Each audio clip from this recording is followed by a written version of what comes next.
2 দিন পর পর সৌদি আরব সরকারের কি হয় সেটা আল্লাহ তাআলাই ভালো জানে। এবার খবর পাচ্ছি সৌদি আরব সরকার নাকি প্রবাসীদের আকামা কার্ড পরিবর্তন করবে।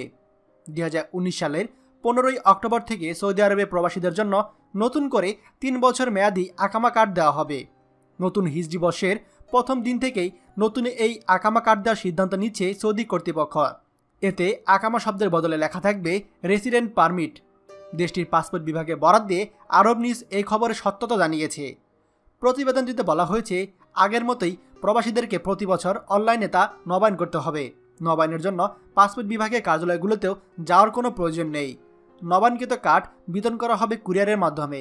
নবায়ন করা হলে স্পন্সরশিপ বদল হলে বা প্রথমবারের মতো অনুমোদন দেওয়ার ক্ষেত্রে পুরনো কার্ডের বদলে নতুন কার্ড দেওয়া হবে। প্রতিবেদনে আরও বলা হয়েছে, পুরনো কার্ডগুলো কার্যকর থাকবে মাত্র 1 বছর। নতুন কার্ডগুলো আফসির বা মুকিম সেবাগুলোর মাধ্যমে ইলেকট্রিক্যালি নবায়ন করা যাবে। জালিয়াতি ঠেকাতে নতুন কার্ডে ম্যাগনেটিক স্ট্রিপ থাকবে, আর এই কার্ডের উপর মেয়াদ উত্তীর্ণের তারিখ উল্লেখ থাকবে না। সুসংবাদ হচ্ছে, বিদ্যমান বাৎসরিক ফি বলবৎ থাকবে এবং এটা করতে অতিরিক্ত কোনো টাকা খরচ হবে না। বেশ কয়েক মাস যাবৎ আমরা আকামা কার্ড জালিয়াতি হচ্ছে এমন খবর পাচ্ছিলাম। সৌদি সরকার তাই হয়তো তড়িঘড়ি করে এমন সিদ্ধান্ত নিয়ে ফেলল। তারা চাচ্ছে তাদের সিস্টেমটা আপডেট করতে। এছাড়া নতুন আকামা কার্ডে একটি ইলেকট্রিক্যাল সিম যুক্ত থাকবে, যেখানে প্রবাসীদের সকল তথ্য উপাত্ত লিপিবদ্ধ থাকবে। আশা করছি নতুন এই আকামা পদ্ধতি বাস্তবায়ন হলে আমাদের সৌদি প্রবাসীদের কিছুটা হলে উপকার হবে।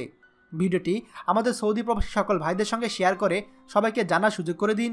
আর আপনি যদি আমাদের চ্যানেলে নতুন হন তাহলে আমাদের চ্যানেলটিকে এখনই সাবস্ক্রাইব করুন, সৌদি আরবের সকল গুরুত্বপূর্ণ খবর সবার আগে পাওয়ার জন্য।